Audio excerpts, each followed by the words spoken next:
On May 16th and 17th, I got an opportunity to attend my first Mecum car auction, the 38th Annual Spring Classic in Indianapolis, Indiana.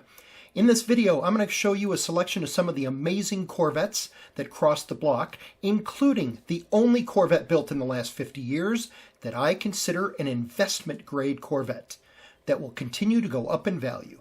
To see all these amazing cars, stick around.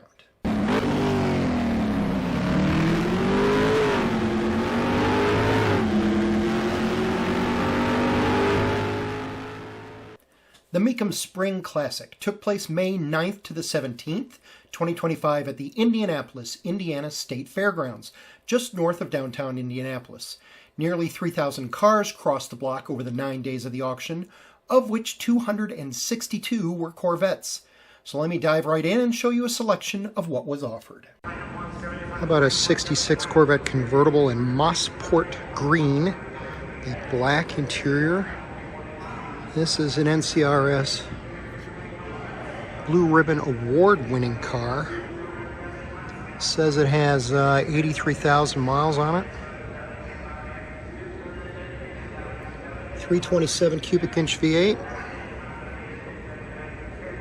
Pop-up headlights. Beautiful car. What an amazing custom paint job.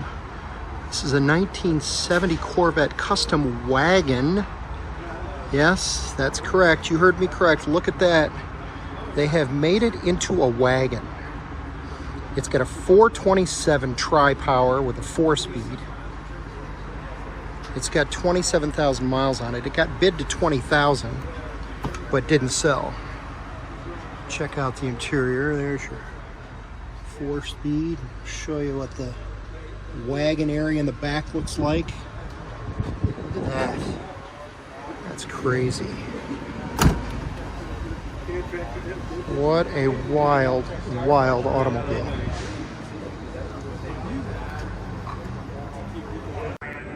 '65 Corvette Convertible.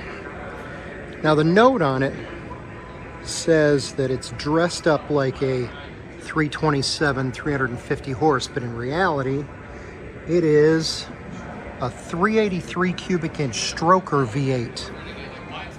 Estimating it's going to sell in the 60 to 70,000 range. It's got 19,000 miles on it. Look at that.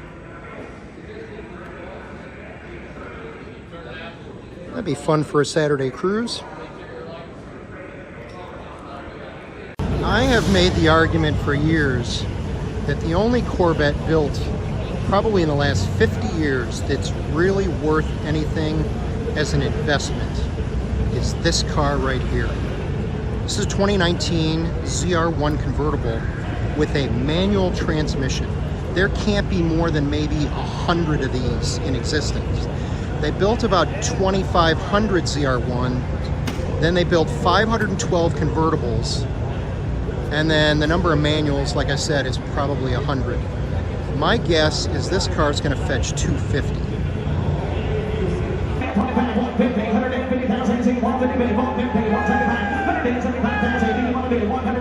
My guess was $250.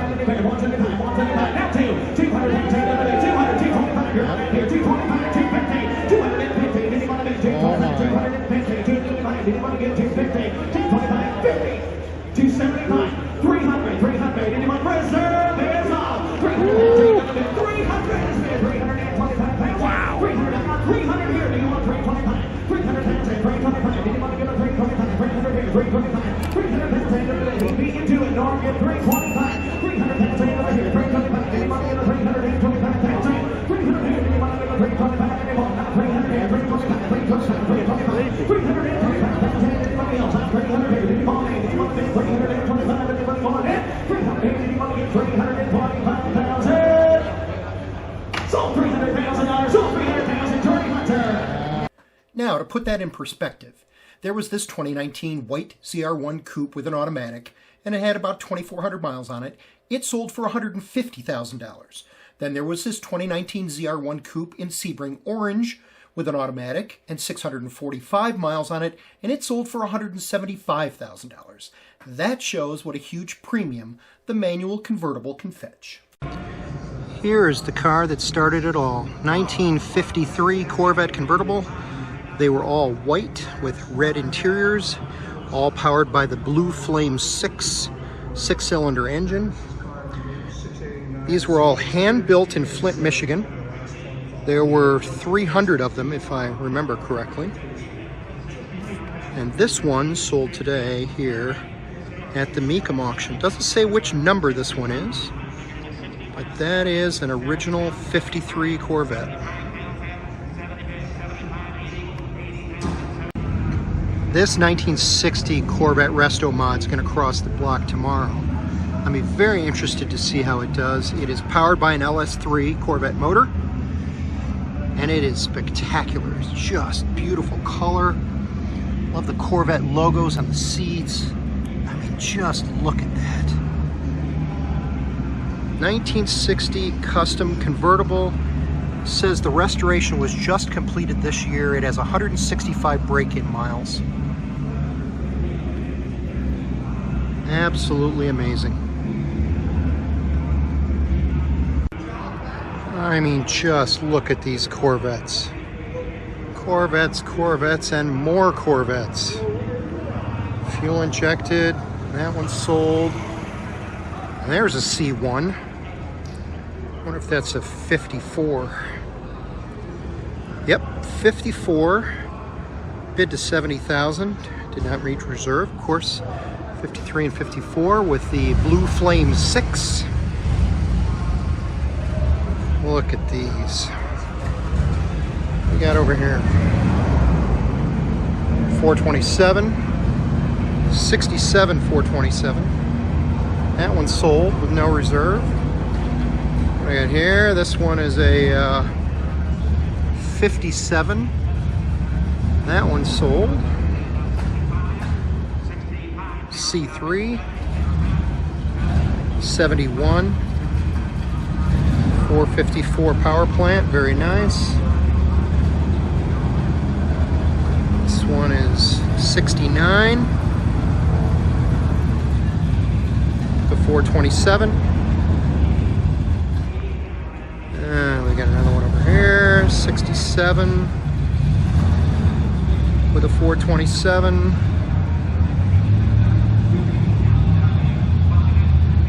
1960 Restomod, you can tell by that motor. How about this 427? Also a 67 convertible. And there are just more and more and more. So many cars to see. Here's a 2016 Z06 convertible with an automatic. Original sticker price was $92,880. It sold for $68,750. This is a 1980 Duntov Corvette convertible built by American Custom Industries in collaboration with Zora Arcus Duntov. The plan was to build 200 of them, but it is believed that less than 30 of them were produced. It was sold for $29,700. This is a 1990 Corvette ZR1 with less than 23,000 miles on it. It was bid to $26,000, but did not sell. This is a 1982 Corvette Collector's Edition, the final model year for the C3 generation. It had less than 17,000 miles on it, and also was bid up to $26,000 with no sale. This is a 1955 Corvette Roadster with the small block V8 in copper metallic. Says it's one of only 700 that was produced. It sold for $220,000. Last but not least, this is a 1963 split-window coupe in Daytona Blue. It has a numbers-matching L84 fuel-injected 327, making 360 horsepower, the most powerful engine you could get in '63. Mecum estimated it would fetch between $275,000 and $300,000, but it only got bid up to $220,000, so as Mecum says, the bid goes on. Let me conclude by saying that attending one of these auctions as a car enthusiast is like being a kid in a candy store. It was a good thing I did not get a bidder's paddle because I could have gotten in a lot of trouble. My name is Tom Stroup, and you've been watching Find the Right Road. If you enjoyed this video, please click the like button and consider subscribing to my channel. Thanks, and we'll catch you next time.